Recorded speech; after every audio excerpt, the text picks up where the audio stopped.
Okay, hello folks. I wanted to come on here and give you just a quick rundown on what my views are on this whole gun control issue and the Parkland shooting. There are a number of anomalies, a number of things that don't add up, and it's typical of what they do when they are trying to push a political agenda and they either ignore obvious clues that something's going to happen so that they can use this to push their political agenda. They find somebody that'll be useful in what they want to create or what they want to happen, which is a crisis of this magnitude of this young man going into the school and shooting up the school. And it was no secret. This wasn't one of these, oh, well, we never thought he would do that, and he was such a nice boy. You don't hear any of that. What you do hear is a lot of people who came forward and tried to warn authorities that this kid was going to become a mass shooter. Yet, it went largely ignored by any law enforcement agency who should have responded. So let's give a listen to this news report.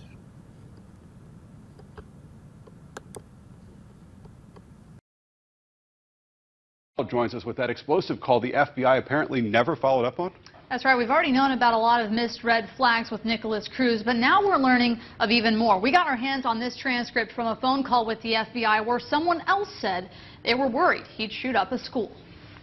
Pam C. is a criminal law expert, and like many, the missed warning signs about Nicholas Cruz baffle her. When we're looking at how do we communicate amongst and between agencies, apparently the ball was dropped on this one. No one talked to anyone else, or else they would have found something out. During a phone call with the FBI last month, someone close to Cruz flagged them to his Instagram page and disturbing photos of him with guns with threatening captions like, "I want to kill people." The transcript also reveals he cut up small animals like a bird to see what's inside. The tipster said he bought his rifles and ammunition using his recently deceased mother's life insurance policy. And the tipster said he had the mental capacity of a 12 to a 14-year-old and worried he was going to explode. Perhaps he needed to be set aside for 24 hours, 48 hours. Let someone evaluate and assess. Is this person actually a danger? The Broward County Sheriff's Office also missed clues. They released a list of 23 calls for service at Cruz's house. One call said, quote, "He could be a school shooter in the making." Is there something going on with this person that's going to cause a problem?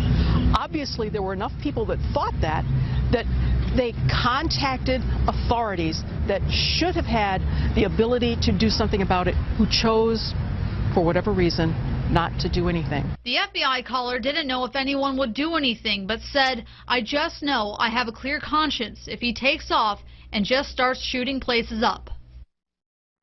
And Governor Scott has called for the head of the FBI to resign over a different missed tip about a comment on a YouTube video. Both the FBI and Broward Sheriff's Office are conducting investigations into the clues they missed. Amanda? All right, thank you.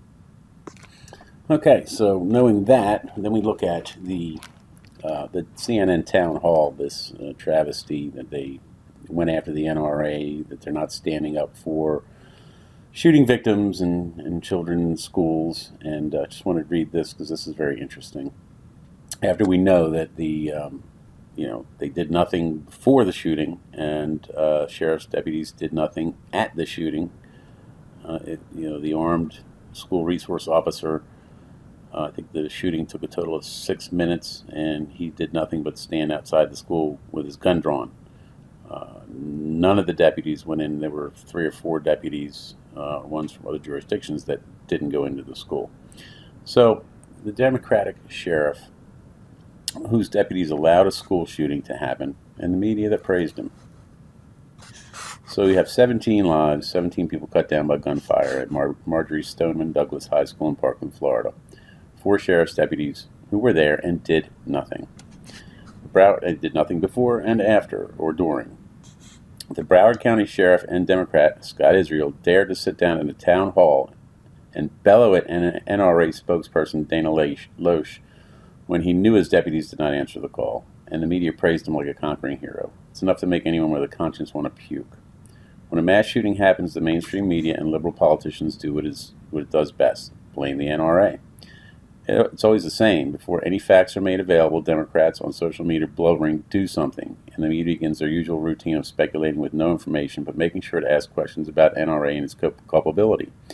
Before you know it, there's an all-out onslaught against the NRA, and the next thing, they are front and center, taking the blame because they oppose common-sense gun control.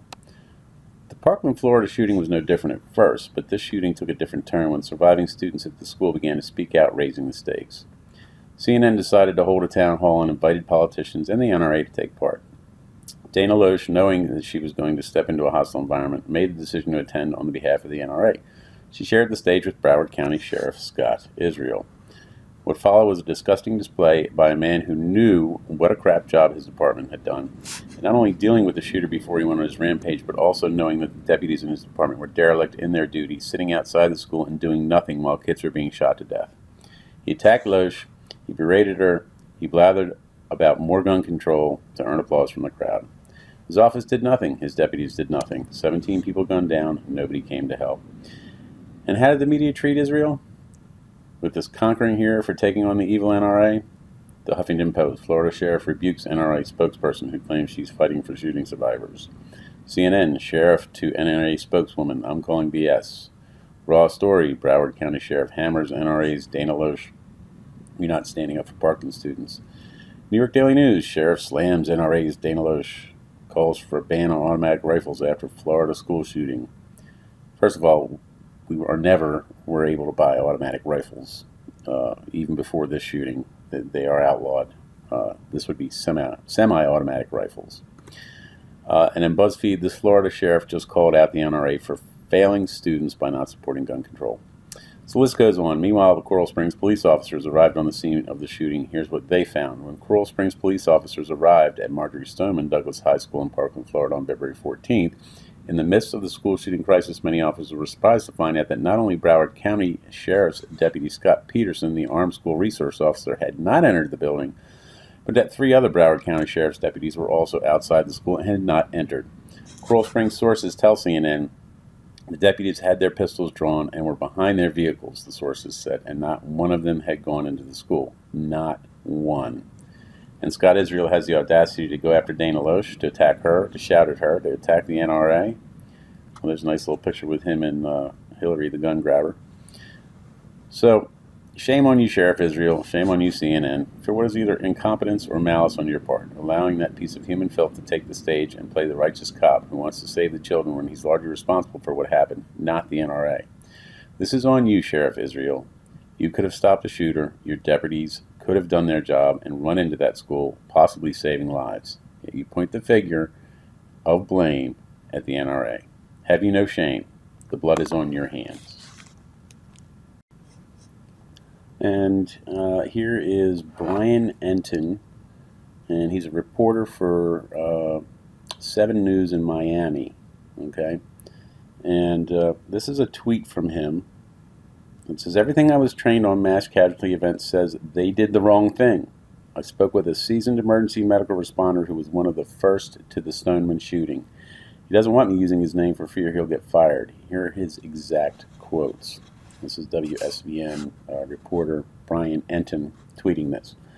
Everything I was trained on a mass casualty event says they did the wrong thing. You don't wait for the scene to be cleared. You go in immediately armed, retrieve the victims. You can't leave victims laying there. We were asking to go in, asking the scene commander to go in. Why are we all standing around? Why are we not having patients to treat? Why are we not going into the building and retrieving these kids? And the response every time was, law enforcement did not clear the scene and would not allow medical personnel in. I would have hypothesized that could have saved lives. I can't say for sure. I would have risked my life to go in. I was eager to. I was frustrated the entire time I was there. Rapid evacuation of the wounded. All they had to do was drag them out of the building and we could have started medical care. I think they made the decision that they thought was right at the time, but I don't think it was the right one. They should have been more aggressive about getting the victims out. Can't say for sure if the people were dead inside, but they could have helped. All right, in a little further investigation, I find an article that states, the student who survived Parkland school shooting, we were told the police would do a fake code red with fake guns. And this was posted on February 17th, 2018 by Shalom on IntelliHub, by Shepard and Bellis, Parkland, Florida. IntelliHub, many credible sources, including students, parents, and teachers of the school, have openly admitted on camera that they were told at one point or another prior to the Valentine's Day shooting that a code red active shooter drill would be taking place. And it always seems like these mass shooter events and like the Boston bombings, there's always talk of somebody who said, well, they said there was going to be a drill, we thought it was a drill, and then all of a sudden these drills go live. There's all of this, evidence out there that points to, well, we're going to have a drill, but whoops, somebody really took it over the edge here and really started shooting people. So it's just another thing that raises red flags in my mind when there are political agendas to be, put forth. Stoneman Douglas HS freshman Kelsey Friend told CNN on Thursday that she heard whispers from fellow classmates on the day of the shooting that police would be conducting an active shooter drill using fake guns. We had rumors going around the school that police would do a fake code red with fake guns, not actual but sounding real. And I thought at the beginning this wasn't real, that this was just drills, until I saw my teacher dead on the floor. The freshman said that she was hiding behind the teacher's desk with 15 or 20 other students when her teacher was shot in the doorway of the classroom. It seemed like it lasted for 5 years. A friend who seems traumatized, told CNN that her and her classmates were whisked to safety when SWAT made their entry and evacuated them over an hour later. The SWAT team actually came and got us and said it will all be okay. She explained, once we were escorted out of the classroom, I did see Mr. Beagle's body out of the corner of my eyes through the stairwell. I did see blood, and I saw 2 students, unfortunately, curled up in balls. Going down the stairs, I saw more blood and backpacks everywhere. She said it was like a movie scene, and there was gunpowder all over the floor. It was just so real, but felt so fake at the same time. The other student told Texas news station that she saw weird dust on the floor after shots were fired and admits that drills were being conducted on the day of the shooting. It was pretty terrifying because they were all putting us through drills. We thought this was a drill, but it wasn't, and then we started hearing gunshots. Another student told KPRC2 shortly after the shooting. And if that's not enough, the student said that there were 3 shooters and described one of them as some other kid, as in not the suspect, Nicholas Cruz, and gestured as if the person she saw was wearing a tactical vest and a mask. Another student who attends Stoneman Douglas High School, a senior named David Hogg, also told CNN that he thought the shooting was a drill. We actually thought this was a drill at first, an extremely realistic one at that, Hogg explained. I thought that because of the extremely well-educated response of the janitor and everybody else, but while we were in there, we soon found out this was anything but a drill. Meanwhile, gunpowder residue and wadding is often expelled in great quantities when blank rounds are fired. So the question is, who took the drill live and who fired live rounds? So to corroborate that last article, here is a teacher who gave an interview on the AP about his experience, and he mentions they were told they were going to have a code red drill on that day. Let's give a listen. We start to exit the building. All my kids are in front of me going down the stairwell. I get to the door at the top of the west stairwell in the 1200 building. We hear gunfire. I assume that it's a code red drill because they told us earlier in the day that we're going to be having a code red drill. I assumed it was blanks. So I grabbed all my kids, started yelling at the kids, get back in rooms, get back into rooms. Try to push as many kids into rooms as I can. By the time I get back to my room's door, there's the shooters already up at the tail end of the hall, at the other end, the east end of the building. Heard 2 shots. I didn't see it, but then those 2 shots would have been my friend Scott Beagle getting shot and killed while trying to save his kids. And then he looked down the hallway and started shooting. And I went looking for such videos to see if there was any validity to these claims, and they're out there, folks. So This one here, just give a listen to and let me know what you think in the comments. To go outside so they could start shooting up. So they started shooting from the first floor up, because there's only 2 exits in the freshman building, so everybody started running to the other exits, but that's when the other shooter started coming up. So everybody, and then I thank God to this teacher who opened up her door and let all of us in. She got shot in the arm trying to open the door, and then the other teacher, he got shot in the head trying to cut the other students, and it was like an hour, like it felt like years waiting for them. And then after all that, we finally got out, and like they started yelling at us to keep focused and pay attention ahead, the army people, because they didn't want us to see the bodies that they hid in the corner. They were putting mats over them so we wouldn't see them, but there was dust all over the floor from like this weird thing they threw in there. They were trying to. So you think there was more than? Do you think there was more than one? There's shooter? 3 shooters right here. Definitely. How terrifying! Hold on one second now. How terrifying! It was pretty damn terrifying because they were putting us through drills, and we all thought this was call you right back. We thought this was a drill, but it wasn't. And then we just started hearing the gunshots, and it was really terrifying because my class, the class I ran into, he started shooting through the door, and he came through and he started shooting the cabinets, and that's when he shot the teacher. And then he ran back outside to shoot the other teacher who was closing the other door for the kids, but he didn't get to close the door, and he was just there. And so we were all just sushing each other, like, shut up, just suck it up, and we're crying, because we're not trying to get shot. Because he was in the hallway yelling, hey, hey, trying to taunt us and get us to say things, trying to get us outside. And that's when some other kid, like, he ran out, because he thought it was free, but he got shot, and then we heard the groaning outside, and we couldn't do anything. Well, so the shooter, tell me, besides, hey, what was he saying during He all wasn't this? doing anything. He was legit. He just ran up the stairs, started shooting, and you could see a bunch of kids just going down that way, but stopping. But because the other shooter was coming, so Kids, everybody like, was screaming and stuff? Everybody was trampling each other because they were like, "Hey, do you hear that loud banging sound?" And we all thought it was like some kid joking on the stairwell because they're hollow, so you could just hit a stick and it sounds like it. But then we all were like, "Oh, this is real!" So we all just started running. It was really bad. Now, one student told me that the shooter was wearing a bulletproof vest and a helmet. Did you see that? I saw some other kid.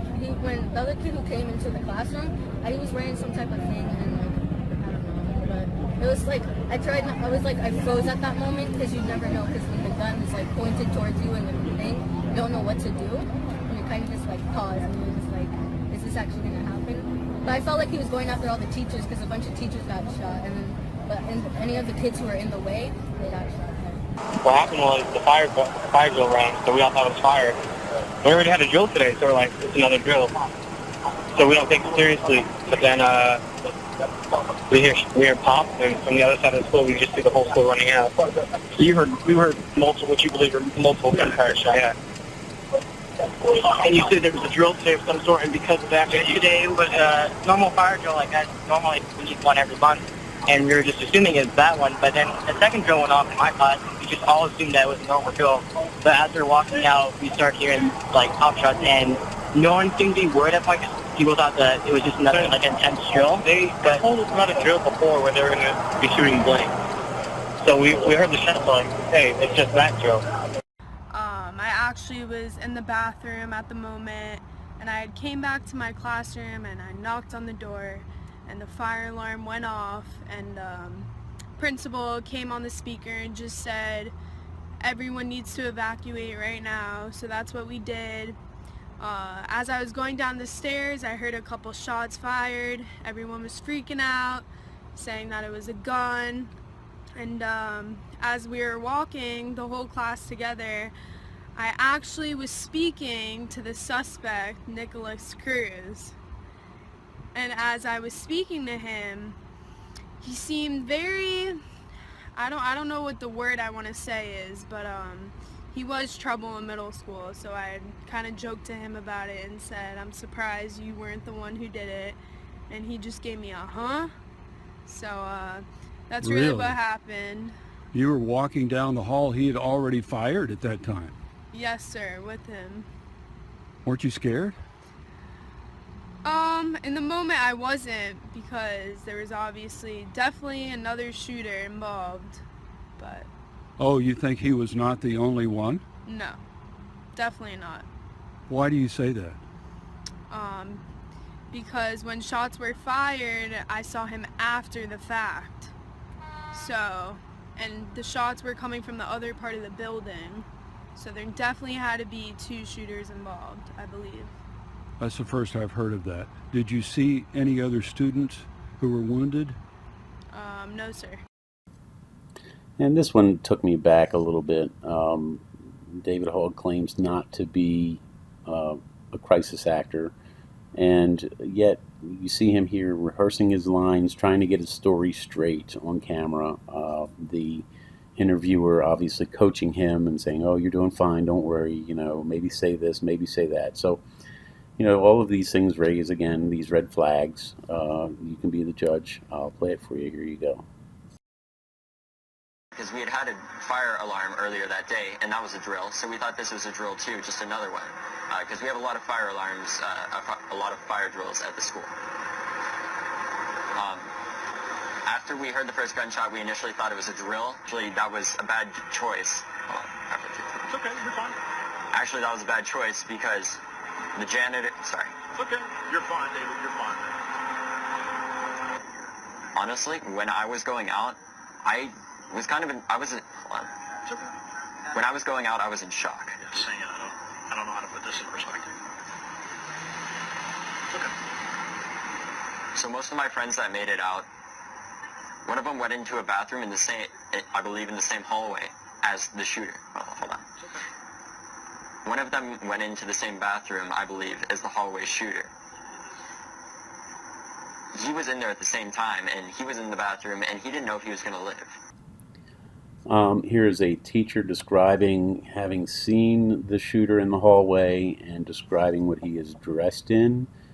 When I saw the young man, Nicholas Cruz, being arrested, it didn't look at all like what this description entails. So another red flag for you to think about.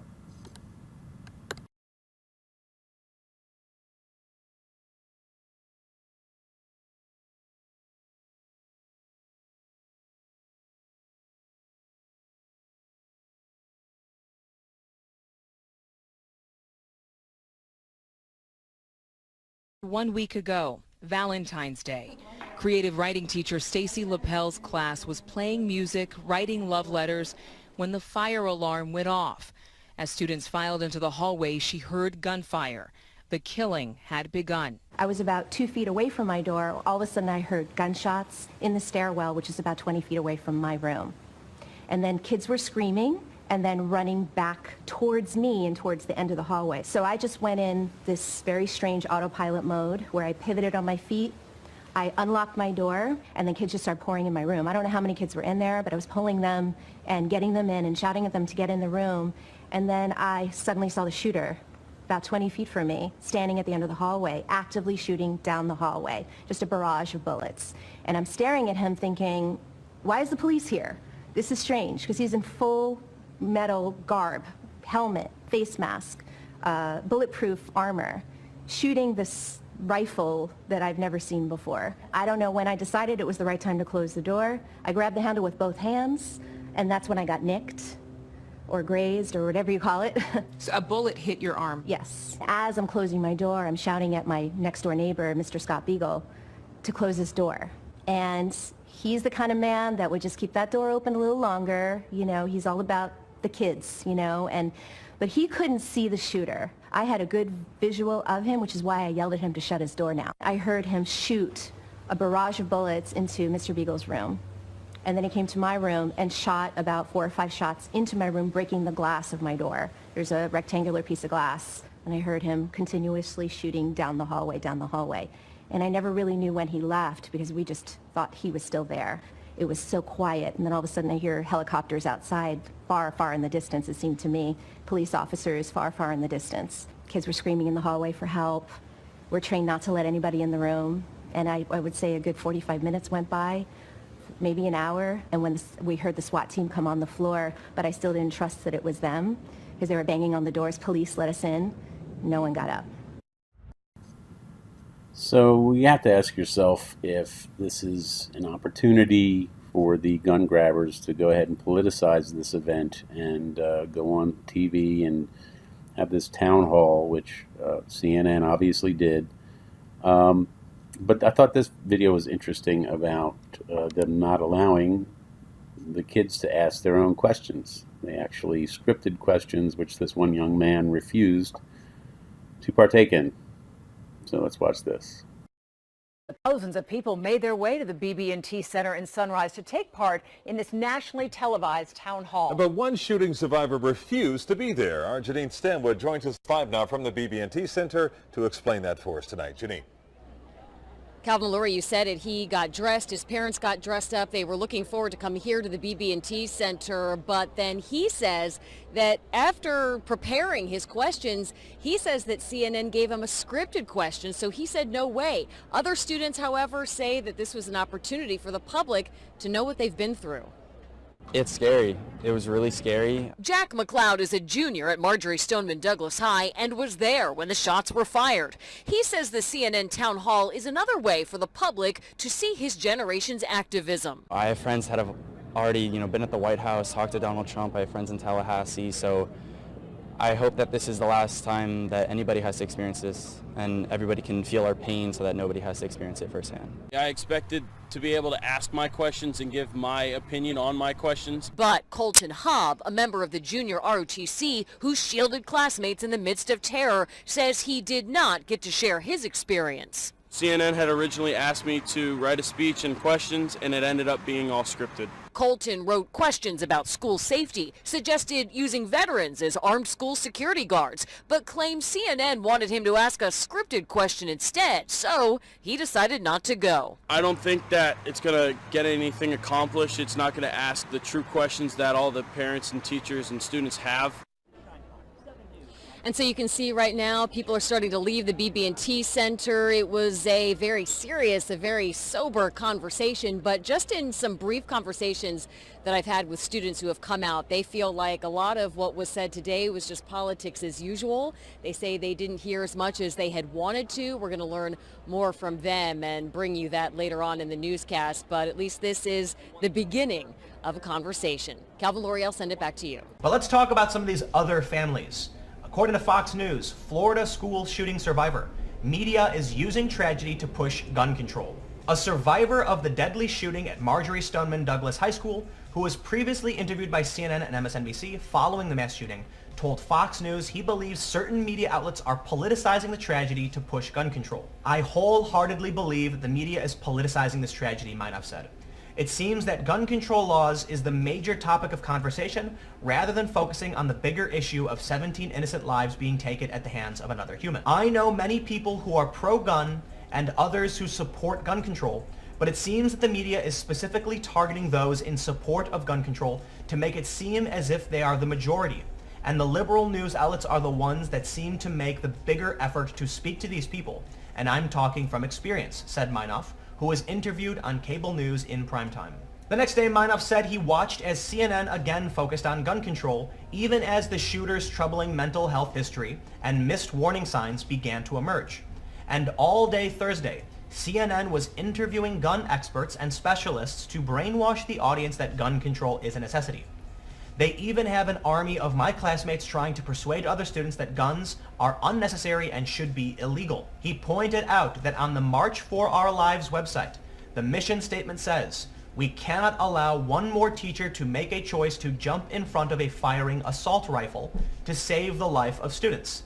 But he noted, an assault rifle is an automatic weapon. There wasn't an assault rifle used in the Florida shooting. Rather, Cruz was armed with an AR-15. Popping over to the March for Our Lives website, we can see that yes, in fact, he is correct. In their mission statement, they say, "We cannot allow one more teacher to make a choice to jump in front of a firing assault rifle." And many of you may not be aware, but in order for a weapon to be an assault rifle, it must be capable of selective fire. That means it must have the capability to be adjusted to fire in semi-automatic burst mode and or fully automatic firing mode, which an AR-15 does not. And finally, I'm going to leave you with this impassioned plea from Phil Mudd on CNN, former FBI agent, who really is turning on the juice here to try to tug at your heartstrings. But no, CNN's not on a political agenda.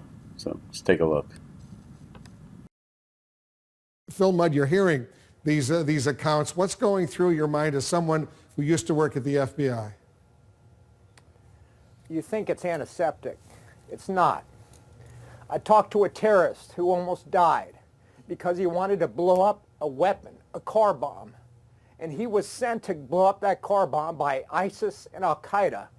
And they didn't tell him he was going to go blow up the car bomb. When he detonated, the car caught fire. It didn't blow up. And I talked to him after he lost a lot of his skins, his hands, his feet.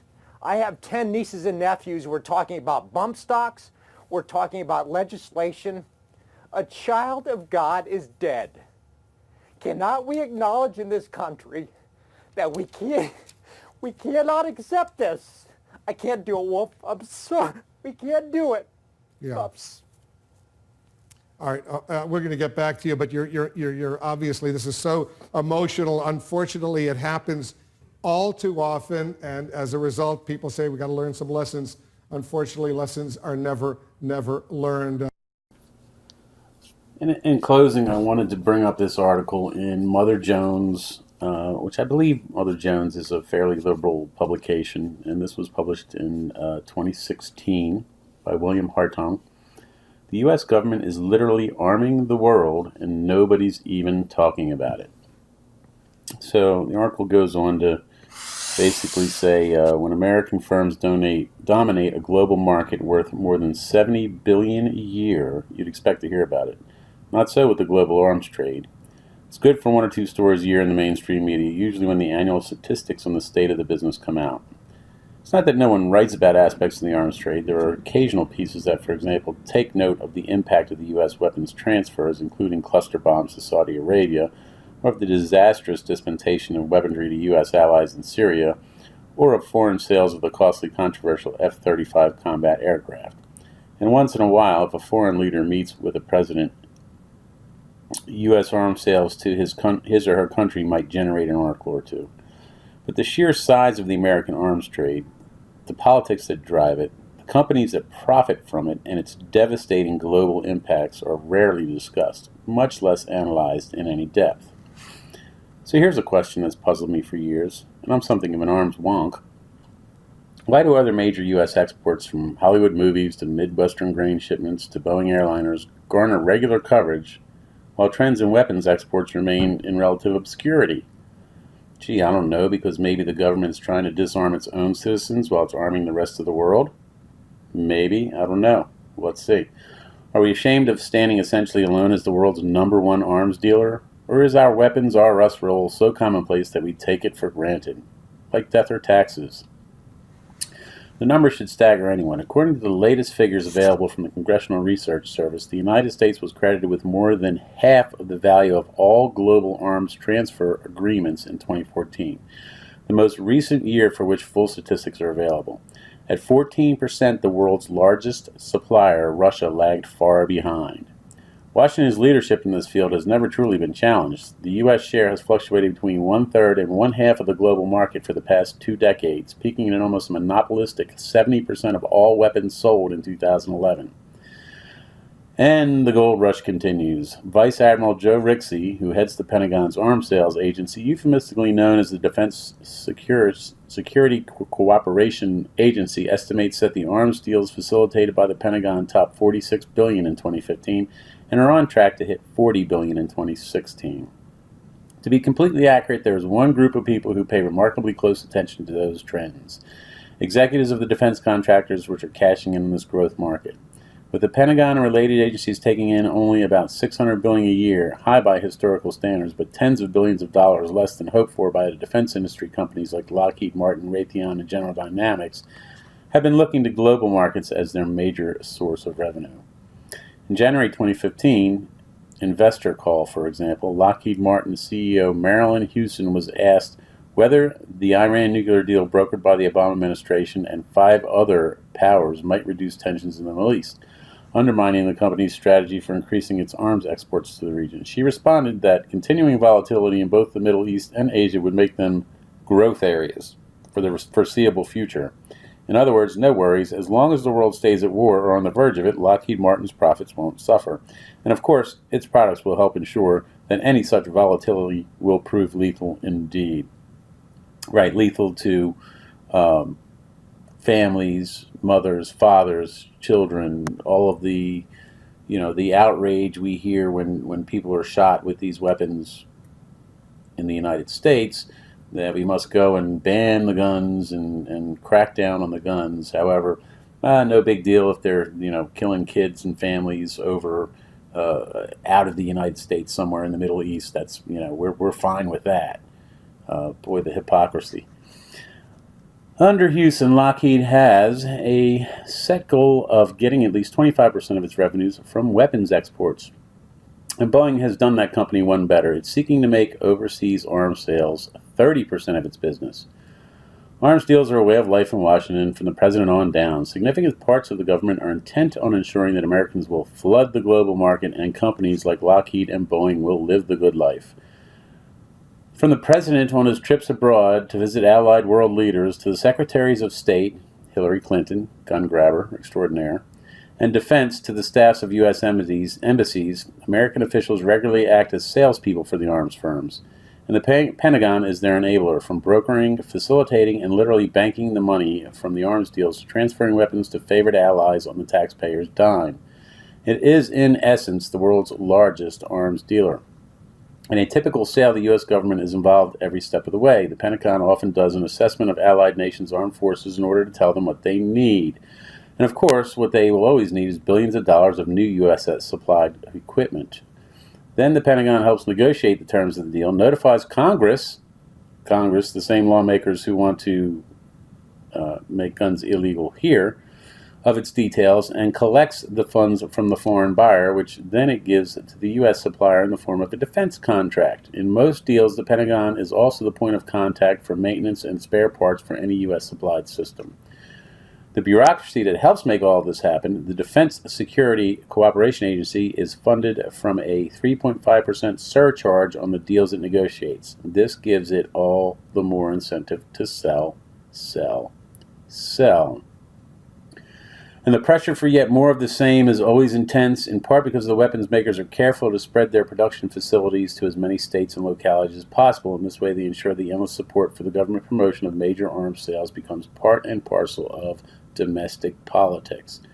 General Dynamics, for instance, has managed to keep its tank plants in Ohio and Michigan running through a combination of add-ons to the Army budget, funds inserted into that budget by Congress, even though the Pentagon didn't request them.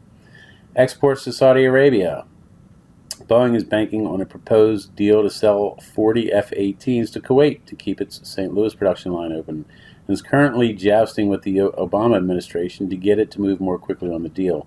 Not surprisingly, members of Congress and local business leaders in such states become strong supporters of weapons exports, yet strong supporters of curtailing weapons sales in the United States.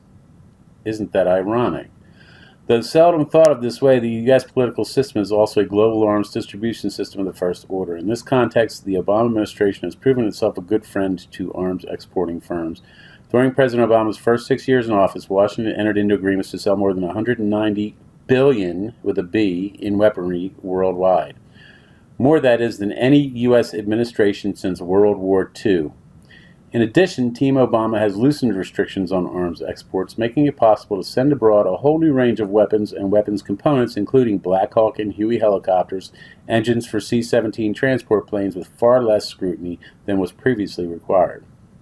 This has been good news for the industry, which have been pressing for such changes for decades with little success, but the weaker regulations also make it potentially easier for arms smugglers and human rights abusers to get their hands on U.S. arms. For example, 36 U.S. allies from Argentina to Bulgaria to Romania and Turkey will no longer need licenses from the State Department, Hillary Clinton at that time, to import weapons and weapons parts from the United States. This will make it far easier for smuggling networks to set up front companies in such countries to get U.S. arms and arms components that they can pass on to third parties like Iran or China. Already a common practice, it will only increase under the new regulations. The degree to which the Obama administration has been willing to bend over backward to help weapons exporters was underscored at a 2013 hearing on those administration export reforms. Tom Kelly, then the Deputy Assistant Secretary of the State Department's Bureau of Political Military Affairs, caught the spirit of the era when he asked, whether the administration was doing enough to promote American arms exports. He responded, "We're advocating on behalf of our companies and doing everything we can to make sure that these sales go through, and that is something we are doing every day, basically on every continent in the world, and we're constantly thinking of how we can do better." One place where, with a helping hand from the Obama administration and the Pentagon, the arms industry has been doing a lot better of late is the Middle East. Washington has brokered deals for more than $50 billion in weapons sales to Saudi Arabia alone, for everything from F-15 fighter aircraft and Apache attack helicopters to combat ships and missile defense systems. The most damaging deals, if not the most lucrative, have been the sales of bombs and missiles to the Saudis for their brutal war in Yemen, where thousands of civilians have been killed and millions of people are going hungry. Where is the outrage for all of these civilians that are being killed by all these weapons that are being sold by the United States government? Where is Phil Mudd crying on CNN about the kids and the families that are being killed with all these weapons that the United States is selling to these people in the Middle East? It is just amazing to me. Members of Congress, like Michigan Representative John Conyers and Connecticut Senator Chris Murphy, have pressed for legislation that would at least stem the flow of the most deadly of the weaponry being sent for use there. But they have yet to overcome the considerable clout of the Saudis in Washington, and of course that of the arms industry as well. When it comes to the arms business, however, there is no end to the good news from the Middle East. Take the administration's proposed new 10-year aid deal with Israel. If enacted, as currently planned, it would boost U.S. military assistance to that country by up to 25% to roughly $4 billion a year, and at the same time it would phase out a provision that had allowed Israel to spend 1/4 of Washington's aid developing its own defense industry. In other words, all that money, the full $4 billion in taxpayers' dollars, will now flow directly into the coffers of companies like Lockheed Martin, which is in the midst of completing a multi-billion-dollar deal to sell Israelis F-35s. Well, as Lockheed Martin's Marilyn Houston noted, however, in the Middle East is hardly the only growth area for the firms and others like it. The dispute between China and its neighbors over the control of the South China Sea, in many ways an incipient conflict over whether that country or the United States will control that part of the Pacific Ocean, has opened up new vistas when it comes to the sale of American warships and other military equipment to Washington East Asian allies. The recent Hague court decision rejecting Chinese claims to those waters and the Chinese rejection of it is only likely to increase the pace of arms buying in the region. At the same time, in the good news never ends department, growing fears from North Korea's nuclear program have stoked the demand for U.S. supplied missile defense systems. The South Koreans have, in fact, just agreed to deploy Lockheed Martin's THAAD anti-missile system, in addition to the Obama administration's decision to end the long-standing embargo on U.S. arms sales to Vietnam, is likely to open yet another significant market for U.S. firms. In the past 2 years alone, the U.S. has offered more than $15 billion worth of weaponry to allies in East Asia, with Taiwan, Japan, and South Korea accounting for the bulk of the sales. In addition, the Obama administration has gone to great lengths to build a defense relationship with India and development guaranteed to benefit U.S. arms exporters. Last year, Washington and New Delhi signed a 10-year defense agreement that included pledges of future joint work on aircraft engines and aircraft carrier designs. In these years, the U.S. has made significant inroads into the Indian arms market, which had traditionally been dominated by the Soviet Union and Russia, and then Russia. Recent deals include a $5.8 billion sale of Boeing C-17 transport aircraft and a $1.4 billion agreement to provide support services related to a planned purchase of Apache attack helicopters. Don't forget volatile Europe. Great Britain's recent Brexit vote introduced an uncertainty factor into American arms exports into that country. The United Kingdom has been by far the biggest purchaser of U.S. weapons in Europe as of late, with more than $6 billion in deals struck over the past 2 years alone. More, that is, than the U.S. has sold to all other European countries combined. The British defense behemoth BAE is Lockheed Martin's principal foreign partner on the F-35 combat aircraft, which, at a projected cost of $1.4 trillion over its lifetime, already qualifies as the most expensive weapons program in history. If Brexit-driven austerity were to lead to a delay or the cancellation of the F-35 deal or any other major weapons shipments, it would be a blow to American arms makers. But count on one thing. Were there to be even a hint that this might happen to the F-35, lobbyists for BAE will mobilize and get the deal privileged status, whatever other budget cuts may be in the works. On the bright side, if you happen to be a weapons maker, any British reductions will certainly be more offset more than offset by opportunities in Eastern and Central Europe, where a new Cold War seems to be gaining traction. Between 2014 and 2015, according to the Stockholm International Peace Research Institute, military spending increased by 13% in the region in response to the Russian intervention in Ukraine. The rise in Poland's outlays at 22% was particularly steep. Under no circumstances, it should be obvious that trends in the global arms trade are a major news story and should be dealt with as such in the country most responsible for putting more weapons of a more powerful nature into the hands of those living in volatile regions. It's a monster business in every sense of the word, and certainly has far more dangerous consequences than licensing a Hollywood blockbuster or selling another Boeing airliner. Historically, there have been rare occasions of public protests against unbridled arms trafficking, as with the backlash against the merchants of death after World War I, or the controversy over who armed Saddam Hussein that followed the 1991 Persian Gulf War. Even now, small numbers of congressional representatives, including John Conyers, Chris Murphy, and Kentucky Senator Rand Paul, continue to try to halt the sale of cluster munitions, bombs, and missiles to Saudi Arabia. There is, however, unlikely to be a genuine public debate about the value of the arms business and Washington's place in it, even if it's considered the subject of worthy more than occasional media story. In the meantime, the United States continues to hold on to its #1 role in the global arms trade. The White House does its part, the Pentagon greases the wheels, and the dollars roll into profit-hungry weapons contractors. So that, that is definitely juxtaposing the, Phil Mudd's tearful cries on CNN calling for more weapons control, more gun control. When are we going to face up to the fact that these kids are dying and people are dying at the hands of these guns, yet we are the #1 weapons dealer in the world, selling weapons to people who go out and kill kids with them, just not American kids. I think there's a little bit of a double standard here, a little bit of an ironic message that they're sending, and this is something I also wanted to point out. So take it with what you will, and have a great day. Thanks for tuning in.